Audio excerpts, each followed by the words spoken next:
In this video, I want to cover how to set up large language models like Deepseek and run them locally on your computer easily. And I mean easy, like it should take just a couple minutes, your grandma could do it type of thing. So just to go over what we're going to use here, we're going to download and install Ollama. Pick an LLM model like Deepseek or many others that you can download. We'll run the LLMs from command prompt and we'll cover some tips for working with that. And this whole thing is going to kind of assume that you have a Windows 10 or 11 PC with an NVIDIA graphics card, let's say any graphics card from the past few years. We'll go through some use cases of the LLMs, and then as a little bonus here, we'll look at setting up a web GUI. That'll let you access your LLM prompt from anywhere on your network, including mobile devices. So to get started, the first thing we're going to do is download Ollama.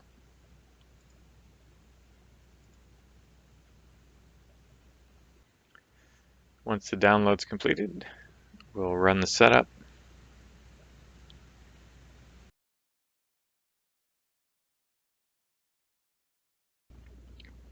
Now that the install is completed, not a whole lot seems to have happened, but we do have an Ollama service running in the back end. And what we'll want to do is open a command prompt, either by right-clicking your start menu to access command prompt, or clicking the start menu and just typing CMD for command. Now I can just type Ollama, and we'll see the lists of available commands. So to get started, we need to pick a model and download it into Ollama. If we go to Ollama's library, we can see the models that are available. And I know you're probably here for Deepseek, so if we click on that, you'll see a variety of different sizes of the Deepseek models that are available and the commands that would be required to run them. So the full model is 671 billion parameters, but on consumer hardware, we'll need to run smaller versions that are distilled. So let's start with the 1.5 billion parameter distilled Quen model. We'll just copy that and right-click into the command prompt to paste. We can just use the command Ollama run, and the model name, it will automatically download the model and then run it.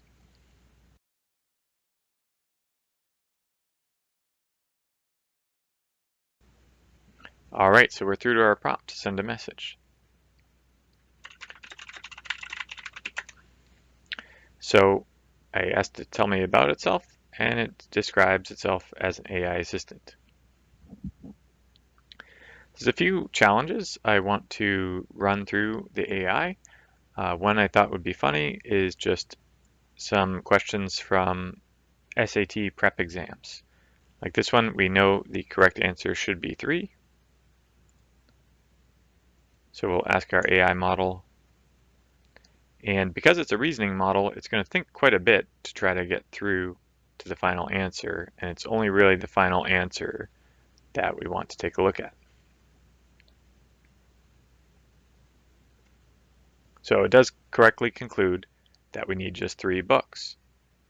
Now, something to be aware of when working with these large language models is they're context aware. So I could ask it some modification of the word problem. But if I want to ask it a completely different question, you'll probably want to clear the context. And you can do that by typing /clear, and then it'll say it's cleared the session context. So this way, if I ask it a question about something completely different, like programming, it won't get confused and think that it's part of the word problem. So now I'm going to ask it to make me a website using HTML5 and JavaScript that features a bouncing ball animation. And it's going to do some strategizing before it tries to create some code. It seems to have gone on a little bit of a tangent there, creating a second version that included audio. But we'll try to just copy the code that it created the first time. We'll create a new text document on my desktop here.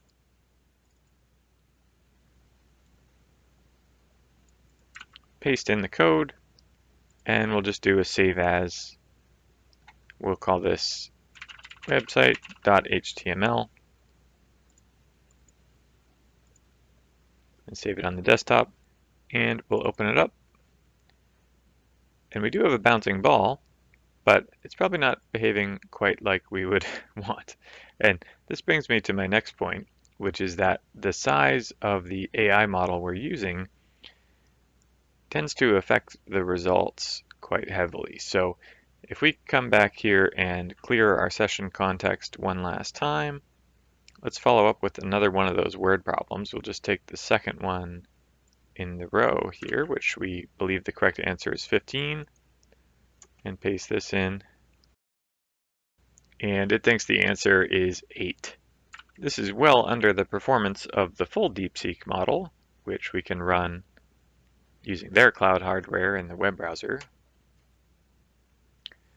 which will produce better websites for us and also be a lot more accurate at solving things like word problems that might require some reasoning.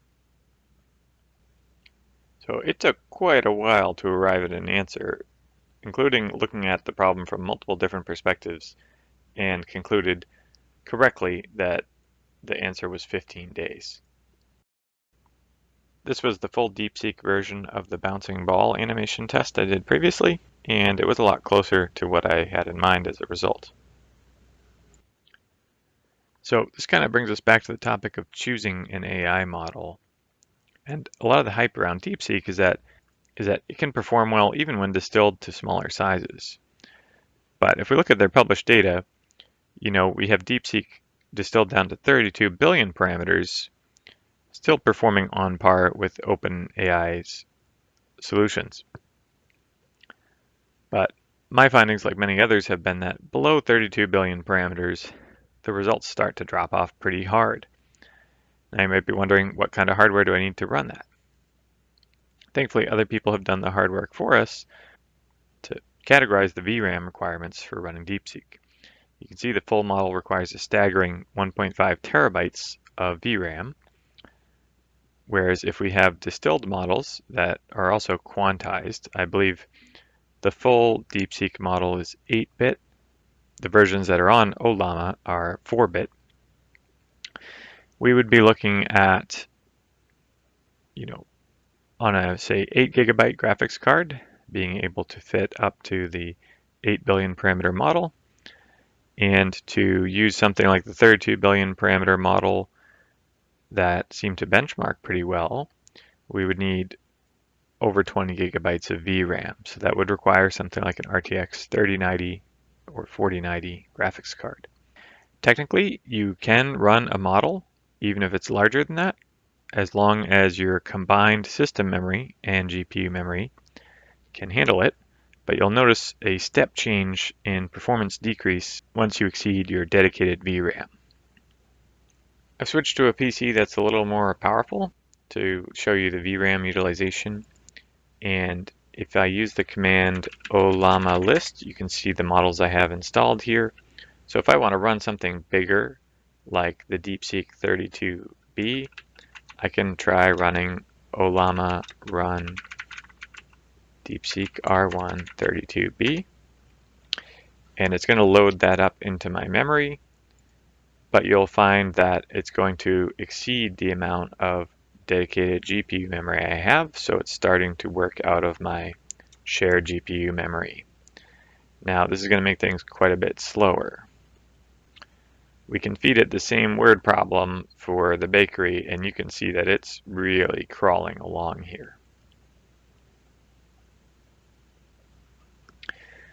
I definitely don't have the patience for that, so we're going to end it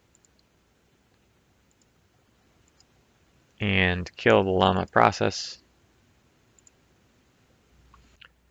This did make me realize one more tip, which is if you are using Ollama and you want to switch to using a different model, you'll just want to type \by, and that'll exit you out, assuming you weren't in the middle of it giving you a long answer like I was before.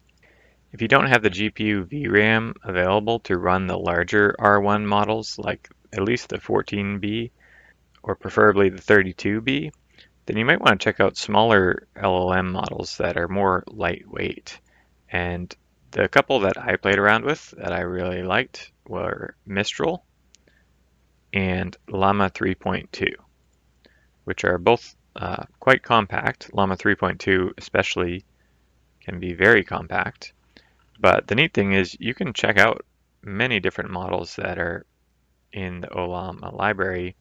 They also have some that are optimized for specific purposes like code generation and so on. So definitely recommend playing around with it.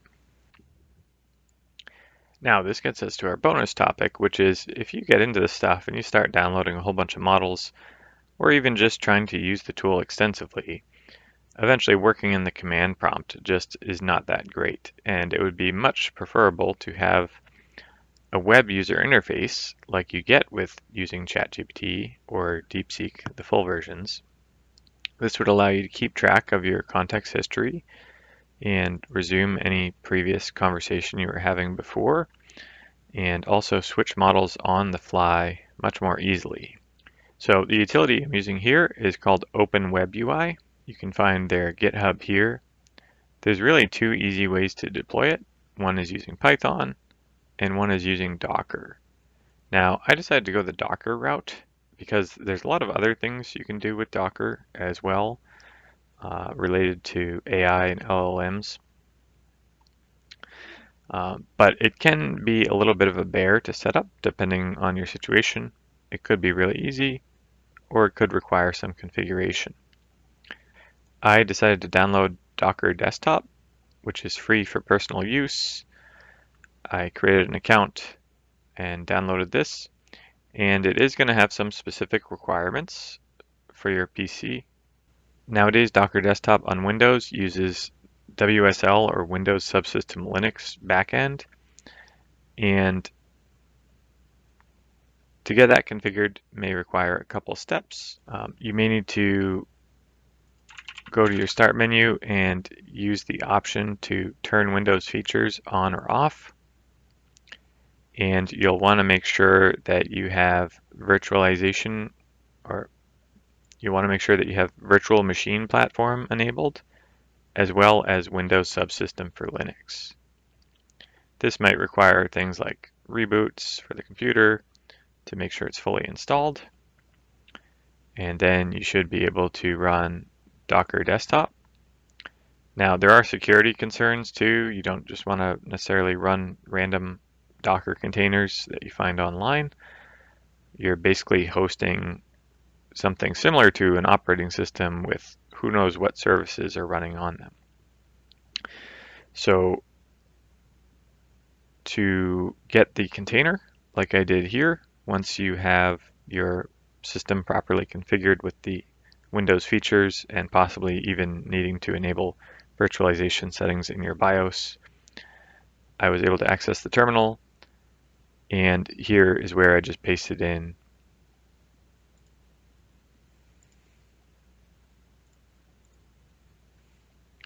the command right here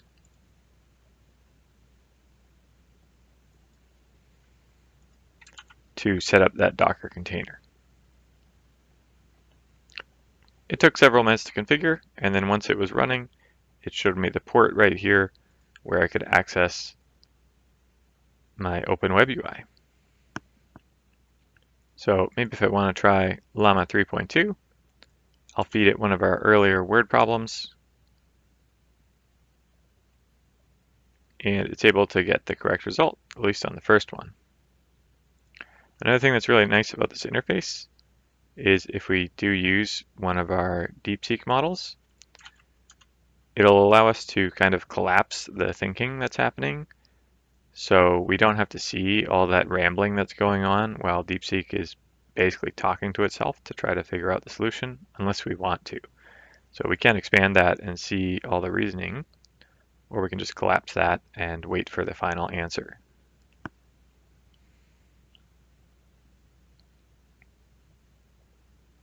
And of course, the formatting here is also just much nicer. It has some options for speech to text and text to speech. So I think it's worth the headache of setting up.